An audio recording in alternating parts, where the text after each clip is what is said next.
We are privileged to welcome Dr. Geetha M for the seat. And as the moderator for the session, we have Dr. Vishwajit Misra. Dr. Vishwajit Misra is Associate Professor of Pediatrics at HMCH Bhubaneswar. We kindly welcome you, sir.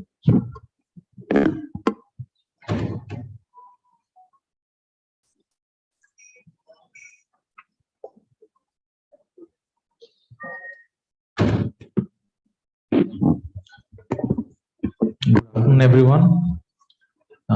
First of all, let me congratulate Dr. Manoj and team for an awesome academic feast that they have provided. And I am sure Dr. Geetha M will be presenting many things which we know that our bodies, there have to be numerous and diverse population of microbiota. These are not visible to our naked eye, but their coexistence provides an essential foundation for our health and well-being. So how all this is being happening will be deliberated by ma'am. And I'm sure the world of microbiota is changing every day and probiotics are coming in a big way in the future. Thank you, madam. Thank you, sir. Very good afternoon, ladies and gentlemen. At the outset, I'd like to thank Team IAP Neocon for inviting me for this session. A few disclaimers. I'm not a neonatologist. I'm a pediatric gastroenterologist. My job today is probably to just introduce you to the world, the amazing world of microbiota, which may have implications not only for your patients, but also for yourselves.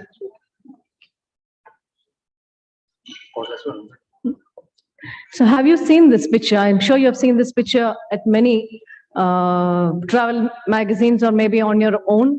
It's a picture representative of the Great Barrier Reef.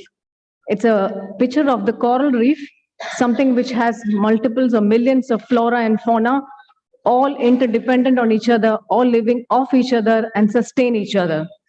This is a picture of the great tropical forests of Amazon.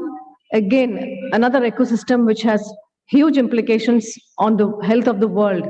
Here also there are millions of flora and fauna, rich in minerals, fossil fuels, food to sustain themselves as well as the population of the planet. The importance of these two are the diversity and how each species depends on each other and sustains the other. What if I told you that there's an equally complex and wonderful ecosystem right within your human body? And this is the wonderful world of microbiota.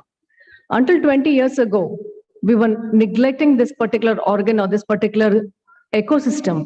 We never even believed that it had any implication on our human health. We used to think of it as a cause of disease, a cause of germs, and cause of all our ills. But now we know this is not true, and the world is now exploding in the research of microbiota. And it's our duty and responsibility to look into this and how we can improve the health of both our patients and ourselves. So the microbiota consists of almost 100 trillion organisms and more, mostly of which are bacteria. They exist within our own gut and is our own coral reef or our own Amazon forest within ourselves. There are about 4,000 diverse species that have been identified.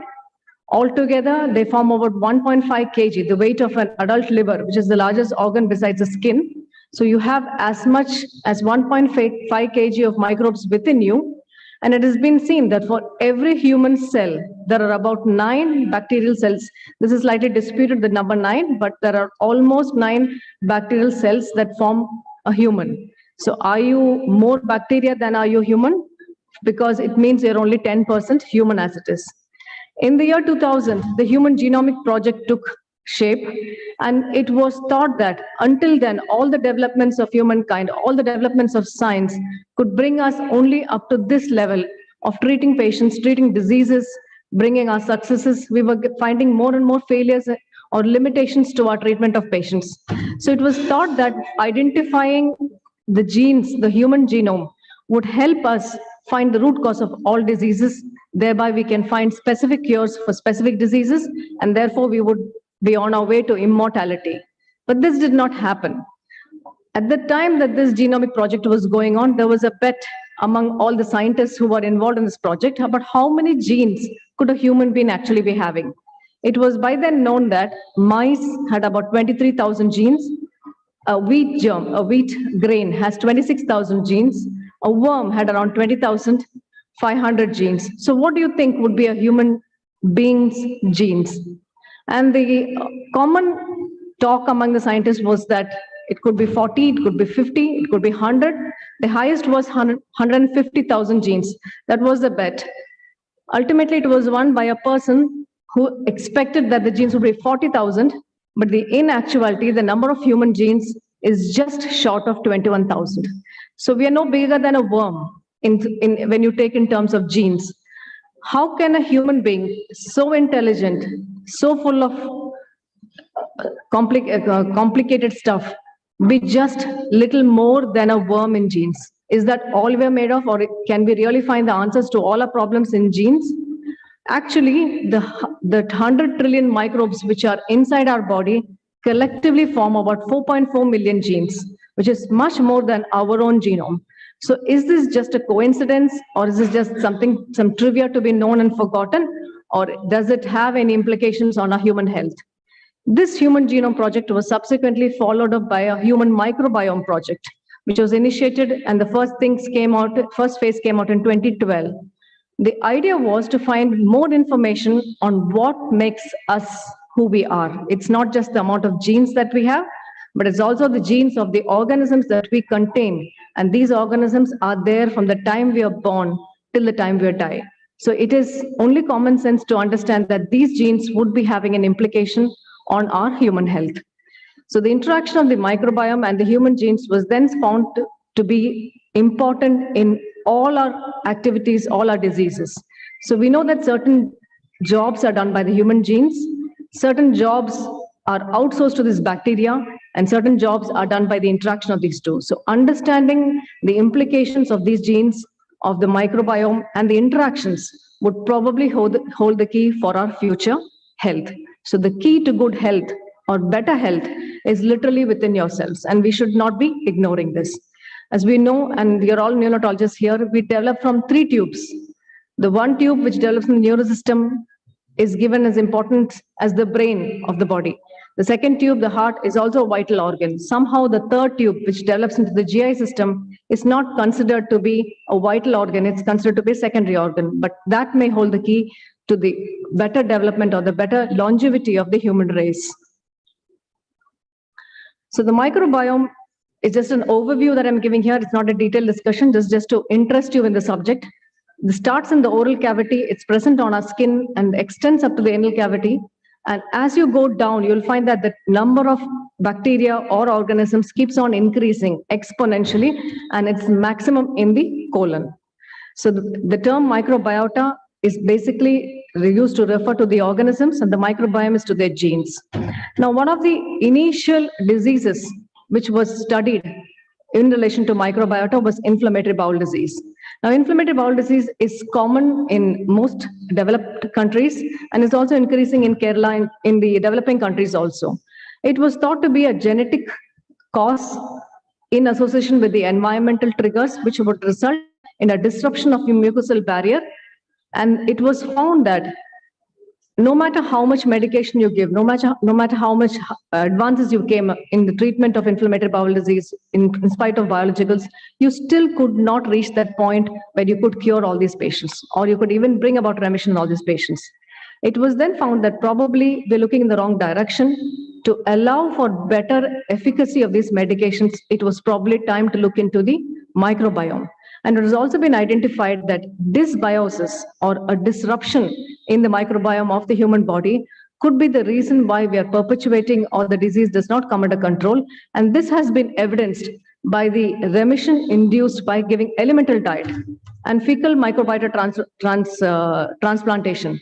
By doing this, we have found that patients who had not responded to biologicals, not responded to advanced medications, started getting responses to the treatment. So simultaneous research, not only in newer biologicals or neuromolecules, but also in the biome, would help us not only in establishing cure, but also in preventing the diseases. Because as you know, these diseases have a genetic component and an environmental hit. If you can obviate the environmental hit, you could probably prevent this disease from happening in genetically susceptible individuals. Now, functional GI diseases is probably something which affects all of us as adults. Not much is known about the etiology, but there's been a definite link with microbiota. There has been improvement in symptoms on manipulating the microbiome. And in future, there's a lot of research going on presently and in the last 5 years about what functional bowel disease entails. And probably classification in the future would be looking at a particular individual, looking at his microbiome, and based on that microbiome, the treatment can also be tuned in such a way that they get the best outcome. Liver diseases. Now, cirrhosis is a common condition seen above age 50 in most populations. But what causes some patients to go rapidly into decomposition or rapidly into worsening of the disease, even though all other factors remain common, is still not known. Now, possibility of this being related to the microbiome of the individual is gathering a lot of importance.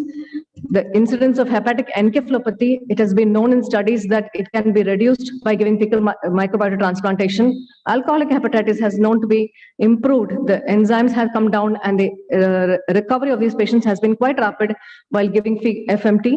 Acute and chronic hepatitis, the progression has been reduced, and even NAFLD, which is now an emerging disease in adult population, this has also been found to be improved by doing FMTs and probiotic manipulation.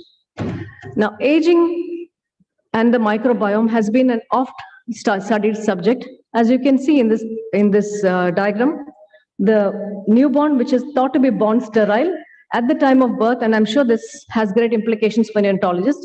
If the child undergoes a normal birth as opposed to a cesarean birth, the type of microbiota that he gets is different. As the child grows older, the weaning period and then the subsequent diet results in the different kinds of microbiota. If you see the pictures in blue and pink, these are the common microbiota which are necessary for better health. These are Firmicutes and Bacteroides, which are present in healthy people, but children by the time they're 6 or 7 years of age. So by 6 or 7 years of age, your microbiome is effectively established. And no matter what you undergo after that, even if you take antibiotics or you have a disease, if your microbiota or the healthy microbiota is established by that time, it cannot be disrupted by a few antibiotics. But this particular phase is crucial. If in the first year of life, you are exposed to multiple antibiotics or a hostile environment, this can affect your microbiota to a detrimental effect. And supposing you get the bad microbiota, even that cannot be dislodged beyond your 6 years of life. So what happens to you when you're an adult or in old age is reflective of what you ate or what infections you had, what antibiotics you had, or what microbiome you got when you were 5 or 6 years of age. So hence the importance of pediatricians and neonatologists in this particular topic, that you will probably be responsible for establishing good microbiota for your patients. So age-related diseases, now we know that inflammaging, that is a chronic low-grade inflammation, is the reason, in addition to immunosenescence, that is aging of the cells plus this chronic inflammation, results in some people developing Alzheimer's, diabetes, atherosclerosis, and all the aging diseases. So some people live to be a very healthy 80 and 85 with no dementia. But some people get it at 60. It is not just genes, it is also probably a dysbiotic gut that is acting as a catalyst. Also in cancer, it has been proven by evidence that patients with gastric cancer, colorectal cancer, pancreatic cancer, etc., and liver cancer, this biosis can actively act as a catalyst in promoting tumorigenesis. It can increase resistance to the chemotherapy. So some people respond very well to the chemotherapy. Some people don't, probably because of the microbiome. And some bacteria actually help you to respond better to these medications. It is also known that secondary bile acids have a anti-tumorigenic activity, and secondary bile acids are reduced when your microbiome is affected. So Bacteroidetes and Firmicutes, because these are all tongue-twisting names, I would just put that there and say that these are the bacteria that you should be trying to encourage in your gut. So in future, when we have reached the limit of cancer chemotherapy and there is nothing more to go by, it would probably be a personalized approach based on what genes you have, what microbiome you have, and what disease you have. So a combination of this would be the reason or the way forward in all these medication, in all these conditions. Now, it is already known that there's a gut-brain axis. But do you know that there's also a gut-lung axis, a gut endocrine axis, and a gut immune axis? Recent research has now shown that the gut microbiome plays an important role in lung maturity, in brain development, in developing of puberty, as well as all the hormones, as well as in how you respond to diseases. Therefore, it is now, I'm not saying that it is the reason and the cure for all diseases, but there is increasing evidence that it could be the response, it could be a good reason why children develop ADHD, children develop autism spectrum disorders, because fecal microbiota transplantation in these patients have shown clinical improvement where medication has not. So neurodevelopment and dysbiosis could go a long way in determining your neurological development. It is already well known that allergic conditions are increasing in number. We see a lot of cow milk protein allergy, a lot of patients with allergy to multiple dietary substances. This is because of increased anti-inflammatory action because of the gut dysbiosis and also poor weaning practices. So if you want to prevent patients from developing allergic diseases, the microbiome may hold the key. Obesity. People becoming obese in older children as well as in adults have found to have a different set of microbiome, a different set of bacteria, which if you treat both by clearing up the bacteria as well as giving fermented foods or certain diets which improve the good bacteria, it is known to reduce obesity and the after effects of obesity like insulin resistant, lipid profile interference. All this is found to be reversed, but it needs to be maintained for more than 4 to 5 years before this reaction is seen. So the key to obesity is probably not just running and jogging and dieting, but probably it lies in the type of diet you have and the type of microbiome that you're also harboring. Now, antibiotic resistant strains have been found in newborn babies who have not been exposed to antibiotics because their mothers were exposed to antibiotics in the antenatal. So this has implications for neonatologists and perinatologists. If you give antibiotics randomly or without any particular reason to the mother, it is possible that she harbors these antibiotic resistant strains in her or over her body, which then transfers onto the baby as the baby is born and results in antibiotic resistance in the baby even when the baby is not exposed to antibiotic. This can have later repercussions in the baby's life or in the adult's life and also for our society also. So what is the importance of this gut microbiome? I've given you an overview of the gut microbiome and what it entails in your future health, in the baby's future health. But the establishment of a gut microbiome, like I told you, occurs in the first 5 to 6 years of life. So even though it was thought that the intrauterine environment is sterile, it is found that it is not really so. There have been bacteria grown from the amniotic fluid as well as bacteria grown from the vernix caseosa, but all this is supposed to be the good bacteria. We have moved the pendulum from what was previously unhygienic delivery practices to an extremely hygienic or almost sterile environment, which is also not so good for the baby. The pendulum should swing back and probably come to a balance wherein we have hygienic practices, but not sterile environments or not completely sterile environment, because these are important for establishing the good bacteria, which is also important for the health of the baby. Now, vernix caseosa, which is present in the amniotic fluid, is now found to be a natural prebiotic which the child ingests, and therefore it has been found in the meconium of the baby and has repercussions on the microbiota that the baby develops later on. So vaginal delivery is, though is thought to be the first inoculation, the baby has already taken some bacteria when he was in the amniotic fluid. The next inoculation would be the vaginal delivery and subsequent breastfeeding. This gives diversity to the bacteria. It is not enough if you have a particular species inside you. It is important that you have a diverse group of bacteria which shapes or molds or allows the microbiome to mature. This in turn is important for maturing the immune system of the baby, which can protect the baby for the rest of his lifetime. The next best window or the next window of opportunity for these babies would be the weaning period. So a proper weaning period with proper diet. Nowadays, the diet for babies at 6 months of age is not the traditional diet, not the fermented food that we've been used to. It is all packaged foods and packaged materials. This definitely has an effect on the microbiome of the baby, which can shape the future health. If you could do one thing to improve the health of the baby, besides what you're already doing, it would be to ensure that the baby is breastfed, the baby is born vaginally, and the baby's weaning practices are healthy. So these are important things which we do not realize has an important role for the rest of the life, for the next 70 to 80 years of the baby's lifetime. So early life events, what you're already doing, I would not emphasize on that, because this has already been said. A cesarean section is inevitable in certain conditions, but after that you can always ensure that the baby takes breastfeeds and is not exposed to too much of antibiotics unless absolutely necessary. The sterile environment in the NICU, the exposure to doctors who may be carrying resistant bugs are all challenges for the preterm. For term babies, vaginal delivery, rooming, breastfeeding is the best thing that you can do for the baby. And for all babies, regardless whether they're preterm or term babies, when you introduce a weaning diet, make sure that the weaning diet is good and healthy and traditional. This is how you can introduce or establish a good microbiome. By 6 to 8 years of life, like I told you, the microbiome has become stable. It can be temporarily disturbed when you get an illness or antibiotic, but is always restored by itself. Not by taking probiotics, but by itself because of your diet and your initial microbiome. And it's difficult to change once established. You can do, if you want to change from a bad microbiome to good microbiome by taking probiotics, you may be able to change it for a short while. But the moment you stop taking probiotics, you go back to what you originally had. The only thing that can actually make a big change in that case is only a fecal microbiota transplantation. So the next generation probiotics, what is my opinion on the present day probiotics? They definitely have some temporary changes in the body, but are definitely not ideal.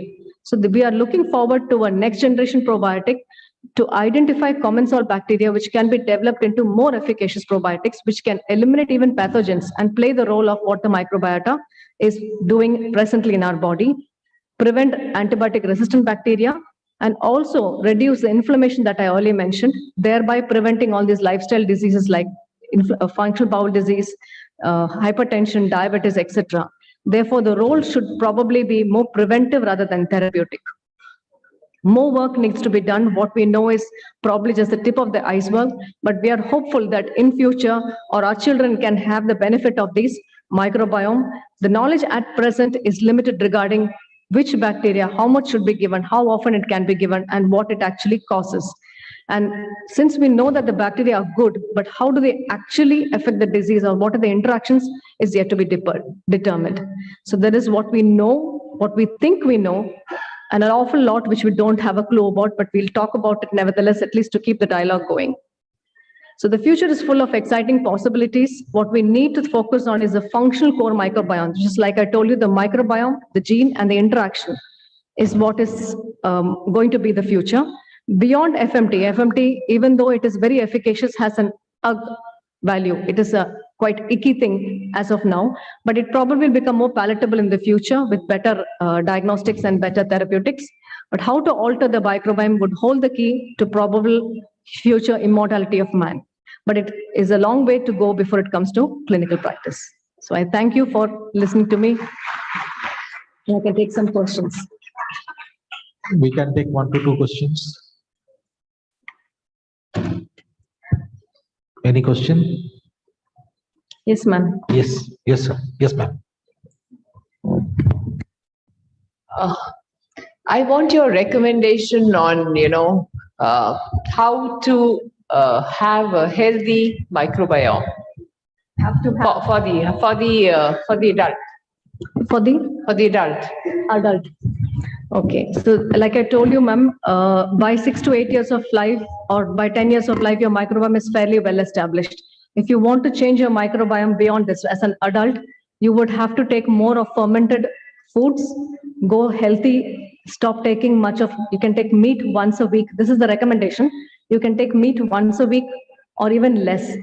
And you should go down on your fatty food, have less of sugar. The carbohydrate in your diet should come down. You should take an adequate amount of proteins and good amount of fiber. Now, this is just the balanced diet which everybody's been talking about, but we hardly take a look into what we're actually eating. The second thing that I would like to recommend in this present day scenario is go completely off processed foods. Now, processed foods means everything. If you read labels of even things which are purported to be natural, you'll find that a lot of preservatives are added to increase the shelf life. So if you can, if about 100 years ago, if you could go back, you will find that there were no supermarkets, no processed food, nothing available in a packet. So if you really want to have a healthy microbiome in your body from now on, this should be practiced for years, and you can establish that.